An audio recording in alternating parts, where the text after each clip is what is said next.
Hey guys, this is Onisha Biggs, one of the instructors at PharmacyTechLessons.com, and this is another episode of the Ask PTL show. So in this episode, I'm going to alleviate any worries that you have ever had about pharmacy law. Oh, and please make sure you stay to the end, because at the end of this video, I'm going to show you how you can overcome that memory issue that you seem to have when taking exams.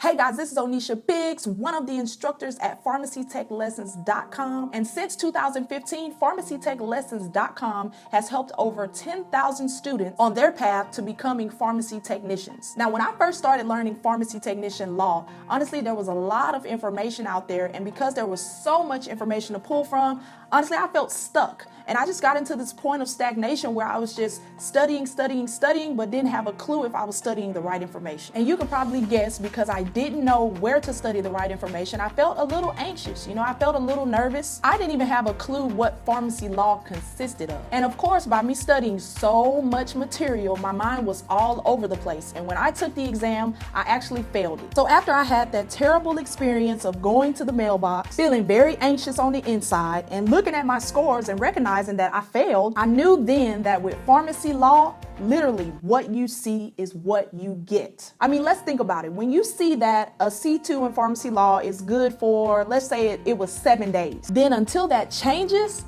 it's literally what it is, 7 days. It's no interpretation, it can't change, it's concrete information. Now, if the law changes and next year it's 14 days, then just make sure when you're studying, you're moving with the change. Because if you're studying the wrong information, no amount of memorization is going to help you pass the exam. If you have the wrong information, or it's not positioned in a way that you can understand it mentally, then the strategy that I'm going to give you at the end of this video won't even help you at all. So it took me a while, but I eventually got my hands on the right information. And after about 14 months of digging, I finally landed some information in a way that could really help me mentally understand what I needed to know. Of course, in my mind at the time, I still wasn't 100% sure if this was the right information, but you could probably guess I went with it anyway. Nevertheless, I went through the information, I studied long and hard, and at the end of this process, I ended up passing the exam the second time around. Now I'm to the point where if the law changes, I know exactly what to look for without being confused. I'm confident now with pharmacy law because I know the right resources to go to from year to year. When I was looking at the computer while taking that test the second time around, I saw the questions and I knew the answers. So of course my confidence increased higher and higher, because not only did I study, but I studied the right information. This is key. The first time around, I studied and I studied and I studied. But this time around, I studied the right information. The first time around, I studied a bunch of information and I failed. The second time around, I remembered the direct information that I needed and I passed. I mean, literally, I got to the exam and boom, I passed it. So it wasn't that my memory was so terrible. The reason that I failed the exam was simply because my mind was all over the place. And really, in essence, I was partially memorizing 30% of the right information and 70% of fluff, which I didn't need, or either was the wrong information. Let me show you exactly what I mean. In the PharmacyTechLessons.com program, we might have something like this. Now, this may seem like a lot less information than something like this, but is it better to retain 30% of this fluffy information or 100% of the simple, right information?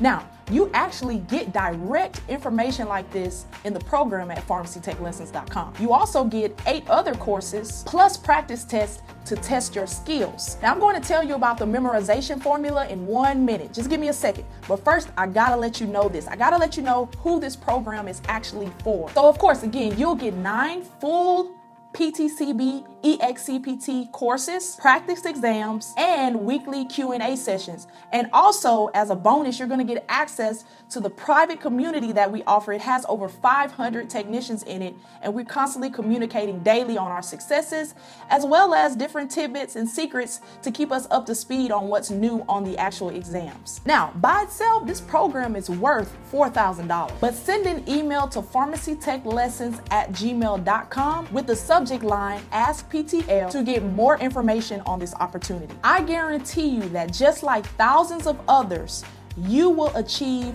success in the pharmaceutical industry by going through this program. I also guarantee you that it is easier and faster than any other program that you can come across. Now, because we're constantly adding value to the program, the price is constantly increasing. So make sure you get in now so that you can get the added value that we give consistently at no further cost to you. So listen, don't stay stuck. Oh yeah, just like I promised you before, click the link so that you can get the free download to that special tip that I was going to give you when it comes to memorizing pharmacy law. Literally, you don't want to miss this. Click the link below. It's a free guide just for you. Follow the steps precisely, and I guarantee you, you'll be able to memorize things just like that anytime you get ready, no matter what the information is.